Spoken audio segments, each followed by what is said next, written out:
Hi, thanks for tuning in to our Practical Nerds weekly podcast. I'm Shub, and together with my partner and co host Patrick, we normally invest in founders in design, construction, renovation, and logistics technology. Many of our friends in the ecosystem wanted us to start a podcast on the built world, and in return, we decided to honor their request with a show about nothing at all. Never gets old, Patrick. I like the nothing theme. I You know. know, we're both pretty big Seinfeld fans. Oh, I've been doing a rerun. I'm done with season two. For those of you who follow the show, and there's just so much more left. Really loving it. So you're not yet at the NBC pitch. Not yet. That's still a fair ways away. Good. Nice. Hey, on the topic of nothing, I think we have an interesting topic for today. It's literally about creating something new, an entirely new paradigm out of nothing. So what are we talking about today, Patrick? So we spent 30 seconds preparing for today's episode. Hey, that's 30 seconds more than what we normally do. That's right. Yeah, we've been very diligent today. But so we want to talk about what goes into building a category creator company in architecture, engineering, construction, and the adjacent spaces. You know, we think about category creators a lot, both as founders and investors. And I feel like too often, as a whole community, when we start thinking about category creators, we think too little about first principles. We think too much about analogies and copying and pasting. And so that's what we want to discuss today about, like, what goes into doing something that builds a category creating company in AEC. Yeah, absolutely. I mean, just to expand on what that means in a little bit more detail, I think if you, I mean, it's still, of course, a very valid model to rip off today, but especially if you went back 5-8 years, one very common model which VCs would generally be pitched would be an Uber for X, for example, right? Yeah. Or a DoorDash for Y, or an Airbnb for Z, right? Or an Amazon for so and so. And in each of these examples, basically your Uber, your DoorDash, your Airbnb, and your Amazon are the category creating companies. Now, one could argue that the firm that ends up being the first success story that emulates these models in a specific geography that maybe gets to call itself the category creator in that market. Although that's a very, I guess, a nuanced view there. And I guess what we have seen both within our portfolio and outside in construction tech, given how, I guess, I mean, it feels odd to call construction tech new because construction by itself has been around forever, but the oldest industries of exactly right. But I mean, there you go. I mean, that's the, I guess, the dichotomy we are faced with. And yet you have the situation where, because there has been so little funding and so little change, innovation, there's so many opportunities which seem like there's category creation potential, right? But it's not so straightforward, right, Patrick, when we look at companies and even from the founder's perspective. So the first, we're going to dissect a little bit over the course of this episode, but let's actually start with the timing of category creation. You've called out Uber for X. At what point in time do we, as a founder or as an investor, actually know that a company is a category creator and worth piling in, worth copying, right? And what is the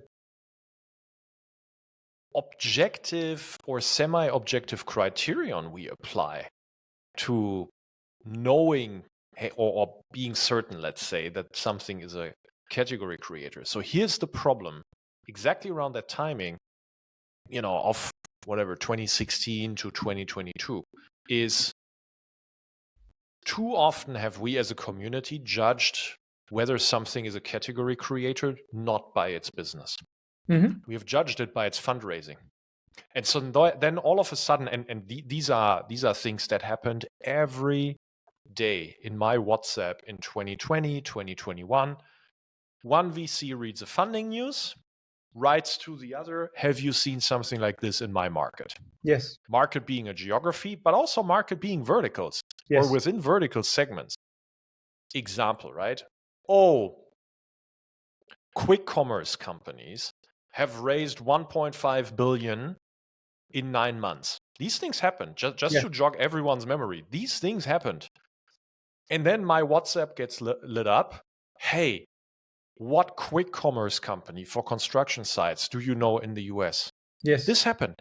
And so what this tells me is that the art of feeling certain when something is a category creator got lost the last years because we attached it to fundraising wrongly.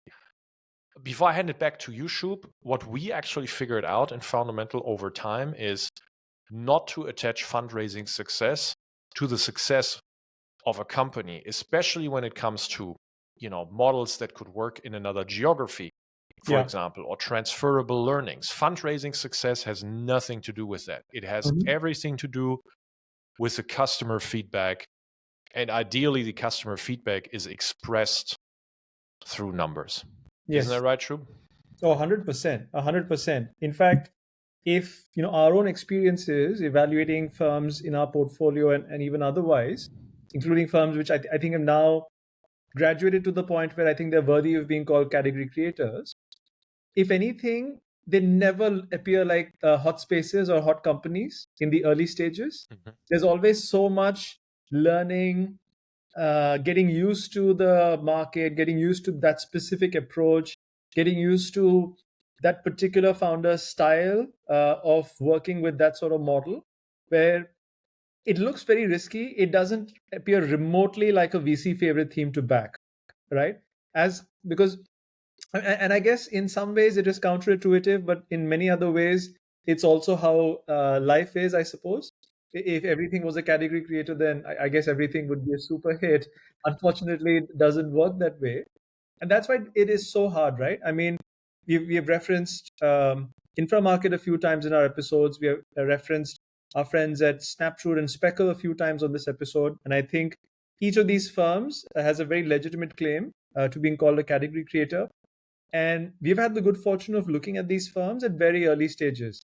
And I can tell you, in none of these companies did it look like a straightforward or an obvious bet to make, or that it's something which it appears like a favorite theme, or something a Each of founder these can get behind. each of these teams, I don't know the numbers, but I mean, if you wanted to exaggerate the famous 99 no's to get one yes, I think that Yeah. applies to the founders like before their first round in each of these three cases. Yes. And in some cases, in spite of the first round and the second round as well, and the critical round, the inflection came quite a bit late, when I guess it became obvious, which I think is another aspect with category creators. Until it gets obvious, it is not obvious at all, right? Which makes it also so fascinating. And I think that brings me to like a unique aspect in construction. And I think we've discussed this at various points of time within Fundamental. Again, going back to just how large construction is and how little new age companies have come to construction, say, since the dawn of the internet era, if I may call it that. We're kind of at the stage where all these category creators need to be built right now, right? So all these category creators need to define what they represent and the paradigm as we speak, or they have been defining them, say, over the last 3 to 5 years. And I think that leads to a very interesting aspect where you have to, as a founder, perhaps tune away from what, again, ironically, but maybe not so ironically, tune out of what VCs are wanting, but look at what the market is demanding and Yeah. stay disciplined to that. So look, I love that. Let me pick that up. Around the topic of discipline, not being obvious, especially the further away you are from a market or from a customer, I venture to say that every category creator, successful ones, that we have seen in AEC-Technology started with an extremely narrow niche in a Yes. market that they could expand over. Let me I think these things are fine to share. I mean, they're ancient history. Inframarket, today a one-stop shop to procure construction materials, construction equipment, paints, chemicals, everything. Go on the Mhm. website, you can see it. When they started Shub, there was what? 2 categories? Yeah, I think two, probably three. Cement, concrete, and aggregates. Yeah. So, yeah. Speckle, the original wedge was to work with architects, engineers that are coders, that are developers themselves. Today, it's so much bigger. Yeah. Snaptrude originally worked also with a subset of users and clients that would be extremely adoptive and disappointed by the existing stack. Yes. Today it looks much different, right? Mhm. So if you're a founder, I mean, as an investor for us that is being vertical, I think we're somewhat fortunate and lucky that we never get hung up in this narrative of, oh, it's a too small market Yes. because we don't know the market. Of course, we do say that, and we say it a lot, but it's because, we know the market.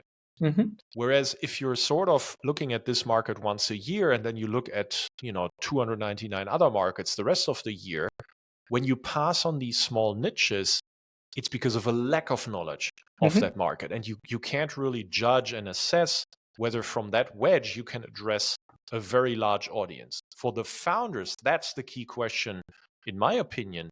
Next to the timing, do you really know whether something is actually Yeah. successful or not that you want to copy? This is the one where you as a founder need to actually find that wedge, that niche, having in mind to venture out of it and expand your TAM with pretty much the exact same product and process. Mhm. By the way, I think on the topic of category creators, timing represents a fascinating dimension of whether something is a category creator or not. And I think there's, in my opinion, lessons to be learned for both founders and VCs. So what do I mean by that? If you're a true category creator, 9 times out of 10, maybe 9.9 times out of 10, it'll feel like you're too early. And you'll really Interesting. have a tough time making anyone other than your customers understand why you exist, Hmm. right? People will probably, and by people I generally mean investors, maybe other folk in the tech community, will generally have a tough time figuring you out. Hmm. Most will probably dismiss you as either adding too little value or not being, disruptive enough, for example, right? That's another common feature I've noticed. The fascinating counterfactual observation here is usually what happens is if one company breaks out and emerges as a category creator, and that's when I guess the space gets discovered, Uh-huh. and that's when VCs are looking at it. Other founders want to start up, maybe do replicas and so on, either geographically tailored or apply similar philosophies. Again, 9 times out of 10, or maybe 9.9 times out of 10, when such ventures start, even though it looks like, oh my God, it's a category creation potential, you and I know this. They almost never ever represent category creators. There's always some oversimplification of the model Yes. at both ends, mind you, and VCs are equally guilty of this, right? There's always some oversimplification of what's going on, wishful thinking, hope almost, or hopium, as we internally refer to it, as to what it represents. And I think that's, in my opinion, an important reminder to all of us, right? That you need to kind of bake in your time and your patience with category creators. And if things seem like, oh, it's a little too easy, I figured this out, you're probably not in a category creating opportunity anymore. Investors with very large funds can get away with this very lazy analysis. You're backing markets, you're perhaps not backing models, or you're not backing details. Mm-hmm. For us, it doesn't work just because we're not managing 10 billion, and but there are investors out there who are quite successful with backing these markets, right? Yes. And by the way, something that we have seen last year a lot in the AI space, where I actually know 2 or 3 quite large US investors that literally told us, it doesn't matter, I'm backing the market, I'm not backing the models, where they Yeah. came into almost literally every seed vertical AI company in the market, and you're like, hey, what are they drinking? I mean, I saw this company, I think there's nothing there, but then the investor tells you, I'm backing the market. That's a fair investment strategy, but it doesn't work for founders, and it doesn't work for someone that doesn't have, an uber large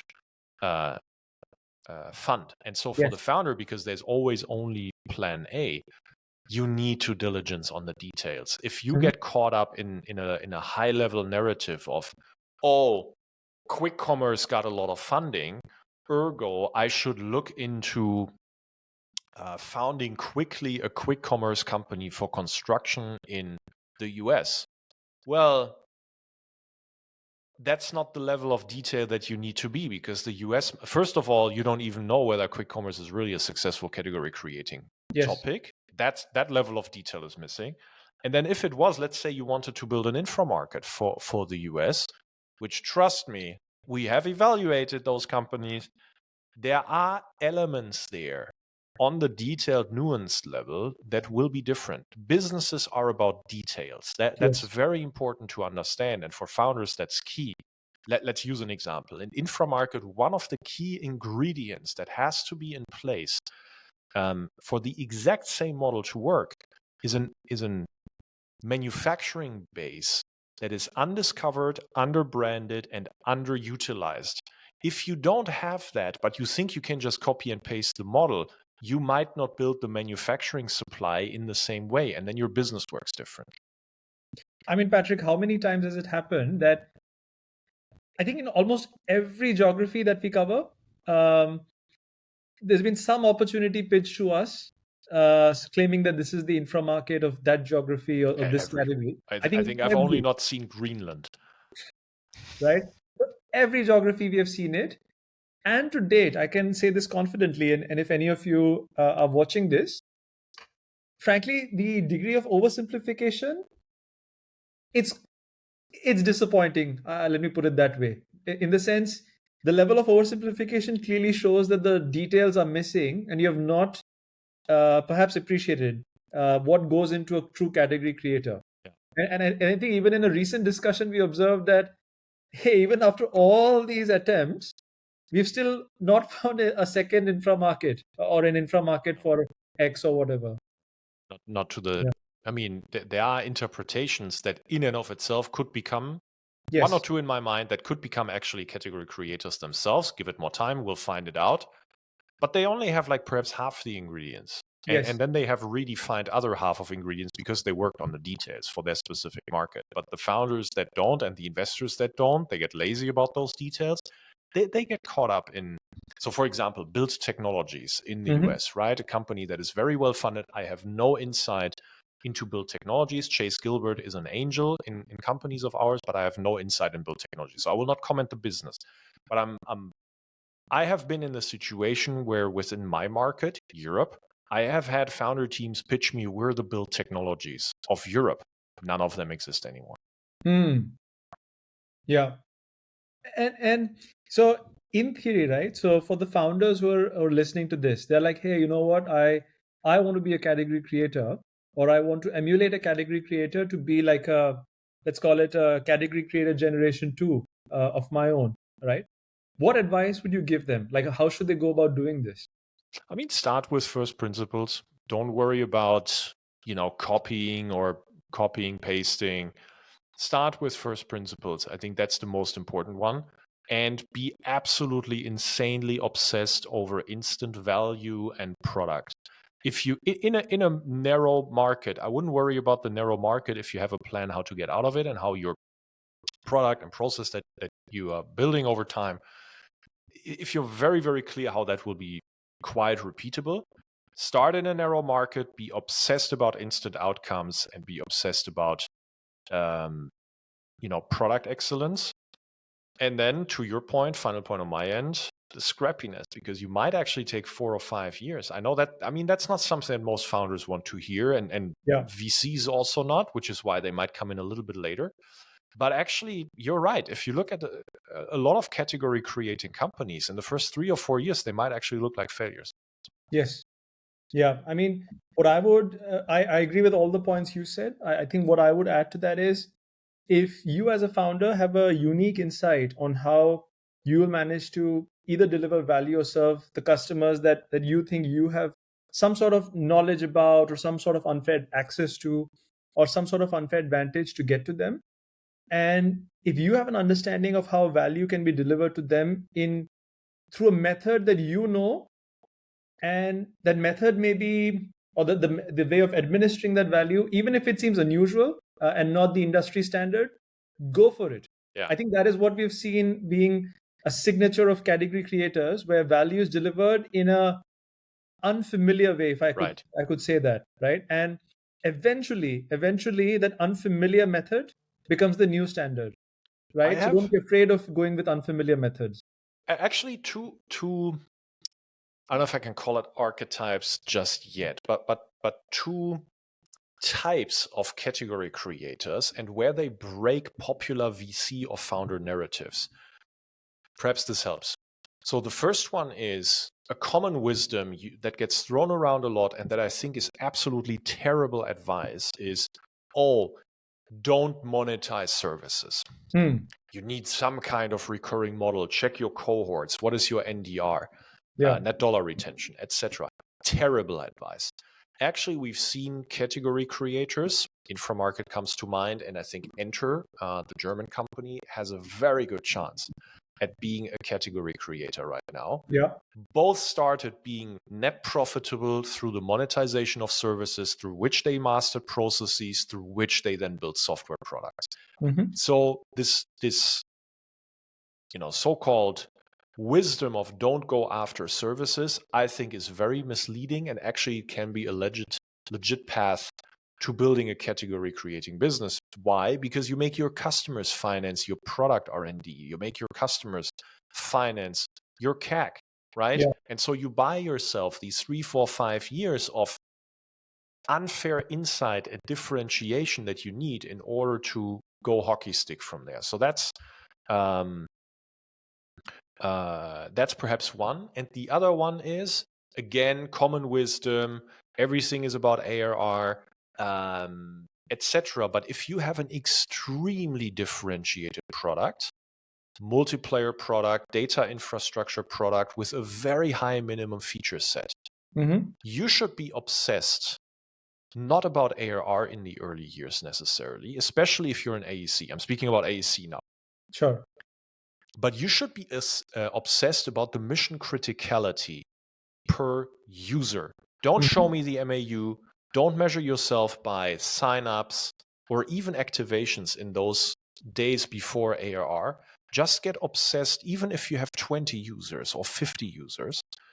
How do you prove yourself the mission criticality of your high minimum feature set product to those 20 or 50 users? Oftentimes is, how many objects do they create? How many pages do they create? How many invites do they do? How many versions? How many commits? These are the things that show you that your software is on its way to become mission critical and very, very sticky. Figma, first 6 years. Yeah. That's that archetype, right? And so in our portfolio, Snaptree would fit that, Speckle would fit that, Rayon is going to fit that, Calctree might be fitting that, etc., right? And so these are two examples of how a category creating journey in the first 3-4 years can appear like a slog to people who come from like conventional wisdom mentality. Yeah. But for a founder, details matter. Absolutely. I think another common aspect I've noticed, which, by the way, goes not just to category creators, but in general, but it's, I would say, particularly symptomatic of category creators. Going back to what I said earlier about, hey, you can run with unusual methods to serve your customers or your users. You usually need to see a pattern where the customers are either terribly disappointed with what's out there or feeling really underserved in a manner I where like it. there's like a pent up demand, which is why, in a very fascinating way, you can kind of try these exotic methods to deliver your offering. I mean, I'm using the word exotic just vis-a-vis the incumbents or what may be the norm, right? But it may seem, I mean, each of these companies we have spoken about, I think you could say that. I mean, I remember the early days of infra market when we looked at it. So many times we would have debates. Hey, is this even a startup? Right? This just looks like a company just doing its thing, right? A regular old company. But hey, I mean, sometimes if you hit like an underserved market with pent up demand with a unique offering that is tailored to them, the method may be unusual, it may not look like a venture. That's fine, because that could be the secret of snowballing into big time growth, big time profit pools, etc. You're absolutely right. In fact, for the listeners, so one of the things that we have built over time internally is like a small set of venture success archetypes that we have found for AEC. We're not going to share those because sort of, I guess calling it secret sauce is a little bit too much, but I also don't want people to reverse engineer what we look for. Yeah. But in many of them, I think that's fair sharing, Shub. To your point, we look for buy-ready markets. You've expressed it much better, but if you were to boil it down, we've used this term buy-ready market, right? So if that's pent up, if there's already a P&L line item buying exactly that outcome, there's budget for it. Boy, that's a great soil to to grow seeds on. Yeah. I mean, so I guess it in many minds, and even reflecting on our own experiences. So look, sometimes not every company can be a category creator, but it can be a good. I mean, I don't want to say copycat, but it can be a good take inspiration from a load model, right? Yeah. It can copy by flattering the original category creator. Just make sure that who you're copying is actually successful.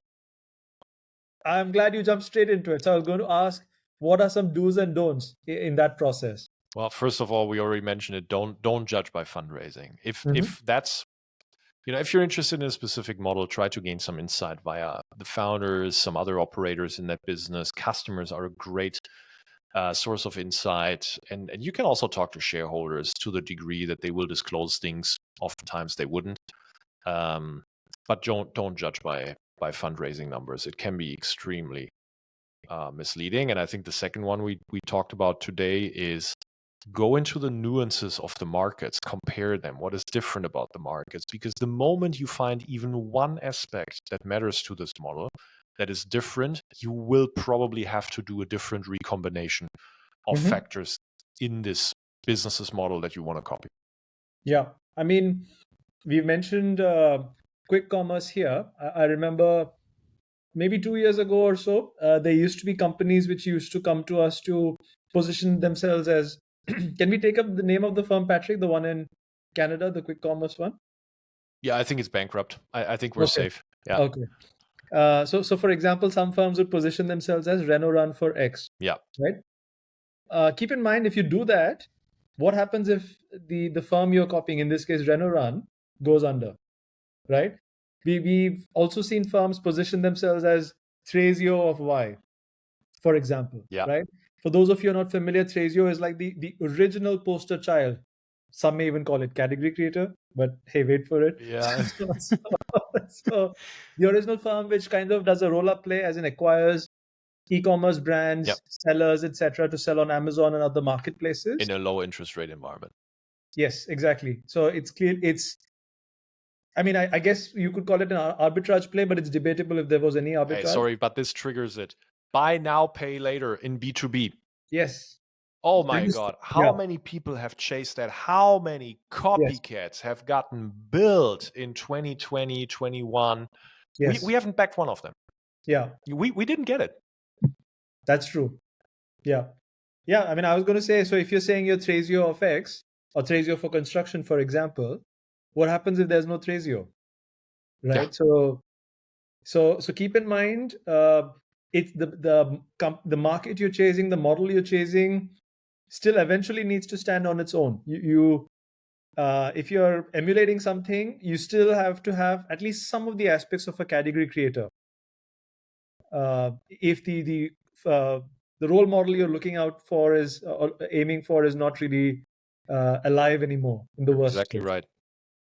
I mean, Procore is a depends on what metric you look at, but I think around some of the metrics that they publish, I would call it a successful company. Yeah. Right. Around other metrics, I have questions, which I also published and analyzed, etc. Look it up. But I would put it in the corner of companies that other founders in other geographies have looked deeper into copying for their geography. Because Procore to this day is a US play. Mm-hmm. It doesn't have significant market share in Europe. Yeah. Right? And yet nobody has built something like that. That's because the markets are different. And yet, to our point earlier, if you talk to early Procore employees, so the company was founded, I want to say 2002 or 2004, one of the Yeah. two. I think you're right. Yeah. So 20 years plus old. In 2012, Procore had 50 employees. Yeah. 8 to 10 years later, okay, talking about slogs of category creators, Mm-hmm. right? So that's what you have to be prepared for if you want to be building a truly legendary, lasting company. And so often we get hung up by, oh my God, this investor came in, this brand name investor came in, this is how big the round was. Well, it doesn't tell me anything about the quality of the product, the process. If we're building something differentiated, defensible in a buy-ready market, etc. So all about the details. Yeah. Absolutely. Yeah. Any closing thoughts on category creators in general, and any final tips you would have for them? Anyone who tells you that they can spot a category creator at the day of your company's inception either is in God mode or is lying. Yeah. It becomes evident later, but I would say starting in a niche, obsessed about outcomes, obsessed about product, obsessed about details, those are all very good starting points to eventually have a chance to be building a category creator. What do you think? I think the biggest risk is you need to be so you definitely need to be very good with your customers. You probably also need to be very good at being patient when it comes to interacting with the outside world. And by outside me, I mean outside of your customers, be it other investors and prospective employees, other tech folk, and so on. What I mean by patient is be ready that people will not quote unquote, get what you're doing for a fair while. People will tend to oversimplify what you're doing. And either you'll need to be patient enough to keep building the business until it becomes obvious, Yeah. or you need to be a very good educator, as I'd like to call it, because it's literally an educative process. Yeah. Think of it as you're the teacher, the rest of the audience, VCs and so on, are students. This is something that they don't know, have never seen before. Yeah. And unless you educate them, it is going to be hard to get them across the table. Let's double underline what you just said. So in my experience, I've started my fair share of companies' initiatives, and never have I not needed other people's support. Nobody is the result of their own doing. Yeah. But what I've learned through that is that every decision in every person's mind has a specific maturity timing. So some people can take a decision later when it forms as a mature decision or something obvious, to use your word, in their mind. Some others are earlier. And so what I've made a point of after I learned it is not to waste my time convincing the unconvincible at a point in time when they are unconvincible. Yeah. Go back to them later. So what it means for your early days, either bootstrap and be net profitable, because then the only people you need to convince is your customers, no investors, or work with investors who are already convinced that you're building in the right place, etc. But you don't have to convince them of the unconvincible, right? So Yes. a vertical investor is usually a good start because they typically get the details and the nuances of what you're doing. Absolutely. Yeah. Good. Shub, what is in your calendar next week that you're looking forward to? So there's still a couple of the opportunities I referenced in our most recent episode. Still digging into those two. One being about components and infrastructure for the grids, as well as other components around renewables and so on, supporting the transition away from conventional grid. And another is, and quite topical given what we've discussed today, a firm that intends to challenge a category creator in AEC. As in, the thesis is that the existing category creator has gotten too old and maybe is no longer the ready for the next generation, and they present themselves as the next generation, a Okay. disruptive category creator. I will need more details, but it sounds it In intrigues me. the software space, and I think I'll have to stop there. Okay. Because at that point, I think it'll probably become obvious. Well, my week next week has a second meeting with. So I'm how do you say in English? When you have a weakness, like some people have a weakness for like sweets, for example. So one of my weaknesses is hyper technical founders that still Uh-huh. can communicate very well, have a high clarity of thought, but I have a weakness for technical founders. So I have a second meeting next week with a technical founder who originally, way back when, actually led the software development of the entire flight software of the Eurofighter. Oh wow! Okay. Very, very Yeah. technical person, but I had a great impression from a first chat. Looking forward to the follow-up. Oh, that sounds super cool and interesting. Yeah, we'll see. We'll see. Nice. All right, sir. Terrific. Thanks for spending the time with me. I'll continue the tradition over the next episode. Next episode, we will actually have our partner Adam That is with right. us, and we'll talk about the US contact market. Yeah. All right, Shub. Looking forward Happy to it. week. Happy week, sir. See you soon. Ciao. Yeah.